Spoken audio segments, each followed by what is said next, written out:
అలాగే డిబేట్లో గుడ్ ఉన్న మార్నింగ్ శ్రీనివాస్ గారు. శ్రీనివాస్ గారు ఎట్లా చూస్తారు? మెట్రో నుంచి ఎల్ఎన్టీ అవుట్ అని చెప్పి కావచ్చు, సర్కారు దుందుడుకు చర్యతోని ఇక ఎల్ఎన్టీ సంస్థ పోతుందని చెప్పి కేటీఆర్ విమర్శిస్తున్నారు.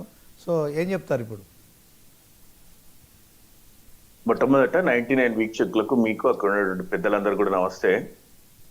ఎల్ఎన్టీ అనేటువంటి సంస్థ బీఆర్ఎస్ పార్టీ అధికారంలో ఉన్నప్పుడు అది కోవిడ్ టైంలో కూడా కష్టాల్లో ఉన్నా కూడా నడిపినటువంటి సంస్థ ఈరోజు రోజుకు 5 లక్షల మంది ప్రయాణికులతోని ముందుకెళ్తున్నటువంటి ఎల్ఎన్టీ సంస్థ ఈరోజు ప్రభుత్వం తీసుకున్నటువంటి దుందుడుకు చర్యలతోని వాళ్ళను అంటే ఈ 5 లక్షల మంది ప్రయాణికులు బస్సులలో ఉచిత ప్రయాణాలని చేస్తున్నందుకు పోతున్నారని రామన్ గారు మాట్లాడినట్టు, ఎవరది మాట్లాడింది తీసి జైల్లో వేద్దాం అని మాట్లాడినటువంటి ముఖ్యమంత్రి గారి వ్యాఖ్యలు దీనికి పునాదులుగా మనం భావించవచ్చు. అట్లాంటి పరిస్థితుల్లో ఈరోజు ఒక పబ్లిక్ ప్రైవేట్ లిమిటెడ్ సంస్థ, అంటే ప్రభుత్వము ప్రైవేటు రంగ సంస్థ కలిపి నడిపిస్తున్నటువంటి ఈ ఎల్ఎన్టీ బయటికి వెళ్ళిపోవడము, 15,000 కోట్ల రూపాయలు అప్పులున్నా కూడా 2,000 కోట్ల రూపాయల సెటిల్మెంట్ కు at a time single settlement కు ఒప్పుకొని బయటికి వెళ్ళిపోయే పరిస్థితికి ఈ రాష్ట్ర ప్రభుత్వం వచ్చింది. ఇంకోటి ఫేజ్ 2 నిర్మాణంలో పార్ట్ ఏ పార్ట్ బి నిర్మాణం చేద్దామన్నా కూడా ఎల్ఎన్టీ ఒప్పుకునేందుకు ముందుకు రావటం లేదు. అంటే ప్రభుత్వంతో ఎల్ఎన్టీ విసిగిపోయింది అనడానికి ఈ రెండు మనం ఉదాహరణగా చెప్పొచ్చు.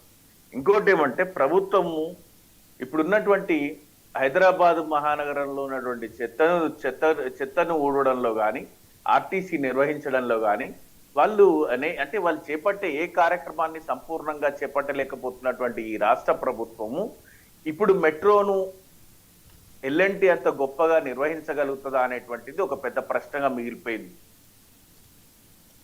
రేపటి రోజుల్లో ఎల్ఎన్టీని ఇదే విధమైనటువంటి క్లీన్లీనెస్, హైజీనిక్ గా ఈ రాష్ట్ర ప్రభుత్వం నిర్వహించగలుగుతుందా, రేవంత్ రెడ్డి సర్కారు నిర్వహించగలుగుతుందా అనేటువంటిది అయితే ఒక ప్రశ్నగా, ఒక పెద్ద సమస్యగా ప్రజల ముందు నిలిచిపోయింది. అది భవిష్యత్తు నిర్ణయిస్తుంది, ఏ విధంగా తను ముందుకెళ్తాడు, ఏ విధంగా అనేటువంటిది తెలుస్తుంది.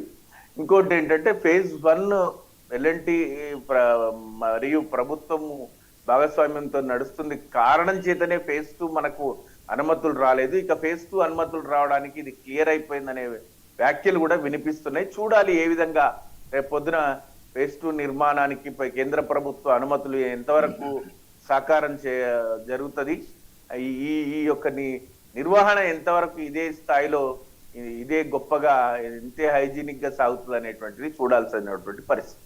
అంటే ఇప్పుడు బచ్చు శ్రీనివాస్ గారు మొన్న మేడిగడ్డ ఏదైతే కాళేశ్వరంలో గుండెకాయ లాంటి ప్రాజెక్టుగా, అంటే బ్యారేజ్ అది నిర్మించింది ఎల్ఎన్టీ సంస్థ.